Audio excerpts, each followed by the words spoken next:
नमस्कार दोस्तों, गोल्ड का रिटर्न पिछले एक साल में 30% के ऊपर रहा है। तो क्या आने वाले समय में भी गोल्ड का रिटर्न ऐसा ही रहने वाला है? अगर हमें गोल्ड में इन्वेस्टमेंट करना है तो कितने टाइम पीरियड के लिए करना चाहिए, कितना करना चाहिए और कौन से इंस्ट्रूमेंट्स में करना चाहिए? इन सारे सवालों के जवाब दोस्तों मैं आज की वीडियो में आपको देने वाला हूँ। आज की वीडियो में हम ये सब बातें करेंगे कि गोल्ड में इन्वेस्टमेंट करने का पर्पस क्या होना चाहिए। क्या ये शॉर्ट टर्म में पैसे बनाना हमारा एक रीज़न या ऑब्जेक्टिव होना चाहिए गोल्ड में इन्वेस्टमेंट करने का? हमें अगर गोल्ड में इन्वेस्टमेंट करना है तो कितने टाइम पीरियड के लिए करना चाहिए और सही इंस्ट्रूमेंट कौन से हैं दोस्तों, ये सारी चीज़ें आज हम बात करने वाले हैं। बिफोर आई बिगिन, अगर आपने इस चैनल को सब्सक्राइब नहीं किया है दोस्तों तो सब्सक्राइब करें और साथ ही साथ बेल आइकन को ज़रूर से क्लिक करें, अदरवाइज़ ऐसे सारे इंपॉर्टेंट वीडियोस आपसे मिस हो सकते हैं। साथ ही साथ दोस्तों, आपको रियल टाइम हेल्प और गाइडेंस देने के लिए मैंने एक टेलीग्राम चैनल बनाया है जिसका नाम है वेल्थ एक्सपर्ट्स। इस चैनल का लिंक आपको आज के वीडियो के डिस्क्रिप्शन में मिल जाएगा। आप चाहें तो इस चैनल को ज्वाइन कर सकते हैं जिससे कि आपको डेली अपडेट मिल सके about personal finance, investments and about your wealth management also. So दोस्तों, गोल्ड में इन्वेस्टमेंट करने का पर्पस क्या है? गोल्ड का इन्वेस्टमेंट कभी भी इस पर्पस से नहीं होना चाहिए कि मैं इसमें एक साल में 20% या 30% रिटर्न बना लूँ। गोल्ड में सबसे बड़ा फ़ायदा क्या है इन्वेस्टमेंट करने का? सबसे पहला ये है कि गोल्ड की एक खुद की इंट्रिंसिक वैल्यू होती है। ये कोई ऐसे स्मॉल कैप शेयर की तरह से नहीं है कि जो आज बिजनेस रन कर रहा है कल शायद उसका बिजनेस बंद हो जाए। ऐसा नहीं है कि गोल्ड की खुद की एक इंट्रिंसिक वैल्यू होती है। तभी चारों तरफ पब्लिक हो या सेंट्रल बैंक्स हो, हर कोई गोल्ड रिजर्व रखता है क्योंकि गोल्ड की एक खुद की वैल्यू है। गोल्ड एक सेफ हेवन की तरह यूज़ किया जाता है, राइट दोस्तों। सो एक इंट्रिंसिक वैल्यू होने की वजह से गोल्ड में हमेशा हमारा एलोकेशन होना चाहिए, पहला रीज़न। दूसरा रीज़न ये है कि गोल्ड हमेशा इक्विटी मार्केट से largely most of the times negatively correlate होता है। सो अगर इक्विटी अच्छा कर रही है तो गोल्ड इतना अच्छा नहीं करता है, और अगर इक्विटी में या इकोनॉमी में चारों तरफ कोई तकलीफ आ रखी हो तो गोल्ड उस टाइम पे स्पेशली अच्छा करता है।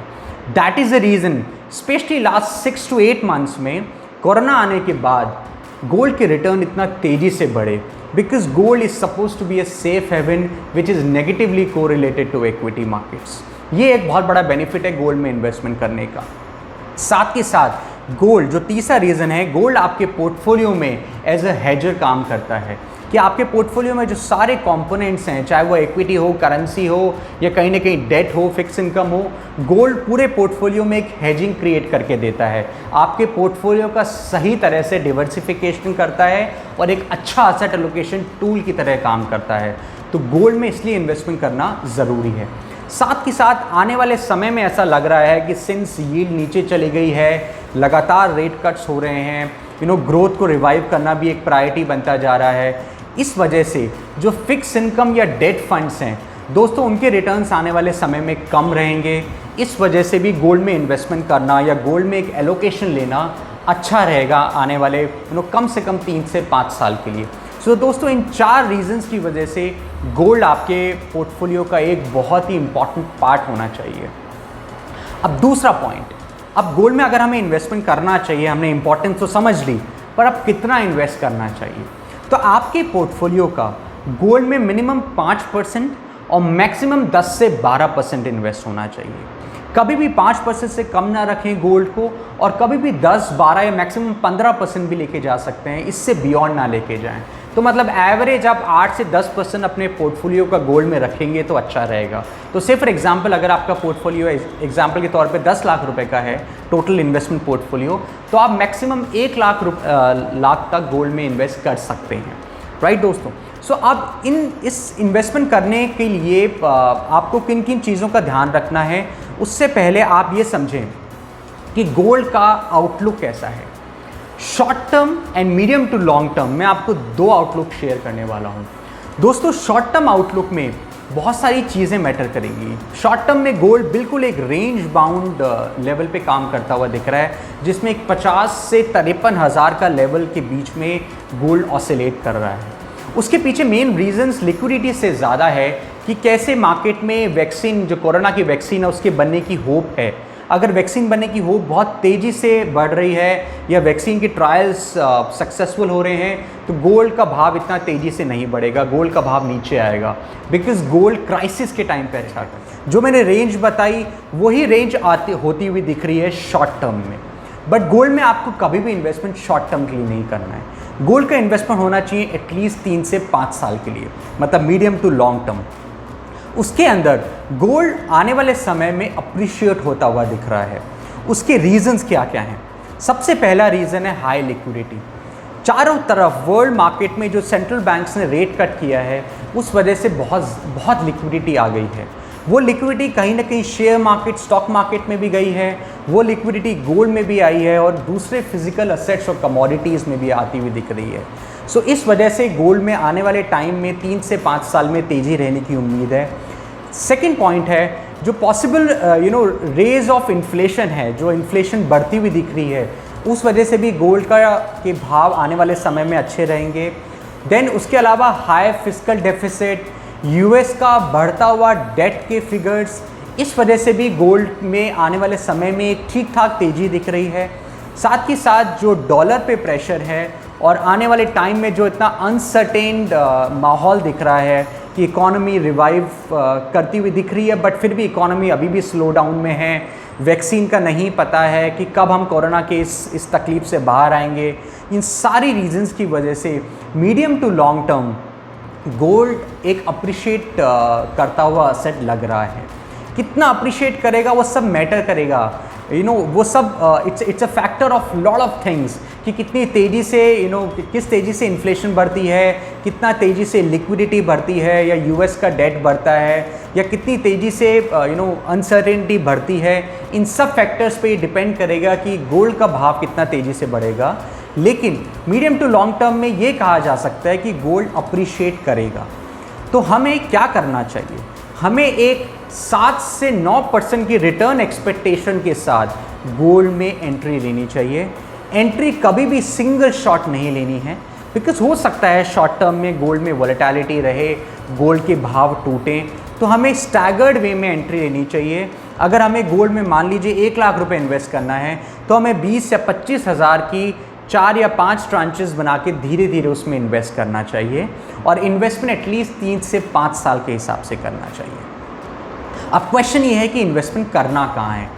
तो गोल्ड में इन्वेस्टमेंट करने के 2 तरीके होते हैं, एक फिजिकल तरीका और एक फिनेंशियल तरीका।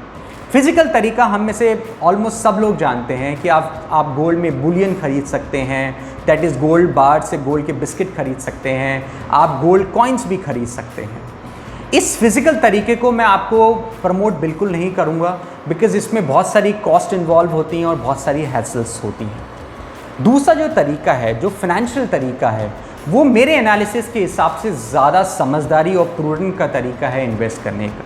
It is a more wiser decision to invest into gold through financial assets. वो फिनेंशियल असेट्स में 4 तरीके हैं इन्वेस्टमेंट करने के। पहला तरीका है गोल्ड ETF, सेकंड तरीका है गोल्ड फंड जो म्यूचुअल फंड लाते हैं, थर्ड है सोवरेन गोल्ड बॉन्ड और चौथा है डिजिटल गोल्ड। गोल्ड ETF एक बहुत ही अच्छा तरीका है इन्वेस्टमेंट करने का, बट इसके लिए आपके पास डीमैट अकाउंट होना चाहिए। जैसे आप शेयर्स खरीदते या बेचते हैं वैसे ही आप गोल्ड ETF खरीद सकते हैं। गोल्ड फंड म्यूचुअल फंड्स लेकर आते हैं, इसमें आपको कोई भी डीमैट अकाउंट लेने की ज़रूरत नहीं है। आप सिंपली गोल्ड जो फंड्स हैं वो इसमें इन्वेस्टमेंट कर सकते हैं विदाउट डीमैट अकाउंट, और वो गोल्ड का अप्रिसिएशन या गोल्ड के जो आने वाले भाव हैं उसका फ़ायदा आपको देगा। तीसरा तरीका है सोवरेन गोल्ड बॉन्ड, जो आई थिंक सबसे अच्छा तरीका है गोल्ड में इन्वेस्टमेंट करने का। इसमें आप जो RBI के बॉन्ड्स आते हैं जिनको हम सोवरेन गोल्ड बॉन्ड बोलते हैं उसमें इन्वेस्ट करते हैं। ये रेगुलर इंटरवल में आते हैं, पिछले 6 महीने में 6 ट्रांचेज इसकी आ चुकी हैं, और सोवरेन गोल्ड बॉन्ड की आने वाली ट्रांचेस का अभी तक कैलेंडर नहीं आया है, जो जैसे ही पब्लिश होगा I will share with you. But sovereign gold bond को आप सेकेंडरी मार्केट में डीमैट अकाउंट के थ्रू भी खरीद सकते हैं, बट जब इसका प्राइमरी इशू आए तब ज़रूर से आपको इसमें इन्वेस्टमेंट करना चाहिए, क्योंकि इसमें एक 2.5% का फिक्स कूपन भी रहता है और साथ ही साथ आपको इसमें गोल्ड का जो अप्रिसिएशन है उसका फ़ायदा भी मिलता है। तो आई थिंक गोल्ड में इन्वेस्टमेंट करने का बेस्ट तरीका है सोवरेन गोल्ड बॉन्ड। चौथा तरीका है डिजिटल गोल्ड, जिसमें आप जो ये सारी मोबाइल एप्लीकेशंस हैं, चाहे वो पेटीएम की हो, चाहे वो दूसरी और एप्लीकेशंस हों, उनके थ्रू आप डिजिटल गोल्ड खरीद सकते हैं और उस तरह से गोल्ड के भाव के अकॉर्डिंग आपको आने वाले समय में रिटर्न्स मिलेंगे। आप उस गोल्ड को एक सर्टेन क्वांटिटी पे कन्वर्ट भी कर सकते हैं उस पैसे को गोल्ड में, या आप अपने पैसे को कुछ टाइम बाद निकाल के अप्रिसिएशन भी ले सकते हैं। दोस्तों, अब इसमें से इंस्ट्रूमेंट कौन सा चूज़ करना है, तो आप एक सिंपल सा थंब रूल फॉलो करिए जो मेरा प्रैक्टिकल एक्सपीरियंस है कि अगर आप 3 साल का इन्वेस्टमेंट करने का सोच रहे हैं तो अकेला अच्छा इंस्ट्रूमेंट है गोल्ड ईटीएफ या gold fund. Gold ETF obviously आप तभी ले सकते हैं जब आपके पास डीमैट अकाउंट हो, और अगर आपके पास डीमैट अकाउंट नहीं है तो आप म्यूचुअल फंड्स के गोल्ड फंड में इन्वेस्टमेंट करें। वहाँ फंड मैनेजर आपके पैसे को प्रॉपरली मैनेज करते हैं and they invest into gold ETFs, right. तो gold ETF and gold fund सबसे अच्छे इंस्ट्रूमेंट्स हैं अगर आप करीबन 3 साल के लिए पैसा इन्वेस्टमेंट करना चाहते हैं। यही आपका होराइजन 5 से 8 साल का है तो सोवरेन गोल्ड बॉन्ड सबसे अच्छे इंस्ट्रूमेंट्स हैं इन्वेस्ट करने के लिए। अगली ट्रांच प्राइमरी मार्केट में आरबीआई कब लेकर आती है ये हमें वेट करना चाहिए। हो सकता है ये अगले साल, अगले फाइनेंशियल ईयर की शुरुआत में लेकर आए वो, और उस अकॉर्डिंग हमें सोवरेन गोल्ड बॉन्ड में इन्वेस्टमेंट करना चाहिए। तो दोस्तों, इस प्रैक्टिकल थंब रूल को अगर आप फॉलो करेंगे तो आप विदाउट कन्फ्यूजन गोल्ड में एंट्री ले सकते हैं। अगेन रिपीटिंग, 3 साल के लिए गोल्ड ईटीएफ या गोल्ड फंड, और 5 से 8 साल के लिए सोवरेन गोल्ड बॉन्ड सबसे अच्छे इंस्ट्रूमेंट्स हैं गोल्ड में इन्वेस्टमेंट करने के लिए। सो दोस्तों, इस तरह से आप गोल्ड में इन्वेस्टमेंट करके अपने पोर्टफोलियो को कंप्लीट कर सकते हैं, गोल्ड के रिटर्न को एंजॉय कर सकते हैं, और साथ के साथ जो एफडीज और डेट फंड में रिटर्न जो नीचे गए हैं बिकॉज ऑफ लो यील्ड, उसको भी कहीं ना कहीं कॉम्पनसेट कर सकते हैं।